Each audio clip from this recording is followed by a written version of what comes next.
İmişlidə qoyunçuluqla məşğul olan fermerlər sürüləri vəhşi heyvanların hücumlarından qorumaq üçün çoban itlərindən istifadə edirlər. Tərəkəmələr deyirlər ki, indiki çoban itlərinin yetişdirilmə şəraiti də fərqlidir. Bax, bunlar necə yetişdirilir, onu da daha ətraflı sujetimizdən biləcəyik. Tərəkəmənin dirliyi yaxşı atdır, yaxşı da itdir. Bunlar hərliyi tərəkəməni. Qoyundan da qoruyur, canavardan da qoruyur, hər bir şeydən, oğrudan, hər bir şeydən o itlər qoyunu qoruyur.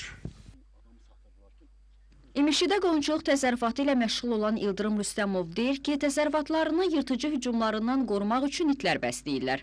Onlar gündüzlər əsasən bağlı, gecələr isə açıq şəraitdə saxlanılır. Fermer deyir ki, itlər günün istənilən vaxtında həyətlərə hücum edən vəhşi heyvanların qarşısını kəsir. Qapımda bir ala itim var.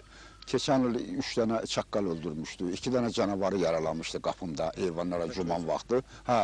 İndi o birlər də onların sortundandır. Çox yaxşıdırlar. Gecə sarı vaxtılar. Fermer İldırım Rüstəmov deyir ki, indiki çoban itləri yetişdirilmə şəraitinə görə əvvəlkilərdən xeyli fərqlənir. Keçmişdə onlar körpəlikdən sürü ilə bir yerdə böyüdüldüyü halda indi bağlı şəkildə yetişdirilir.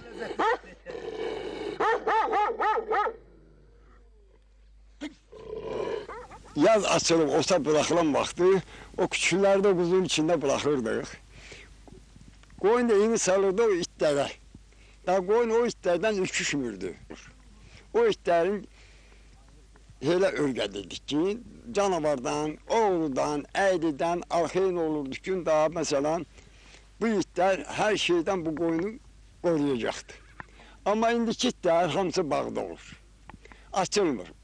Təsərrüfat sahibləri bildirirlər ki, bəslədikləri çoban itlərinin sayıqlığı sayəsində vəhşi heyvanların sürülərə etdikləri hücumların qarşısı itkisiz alınır.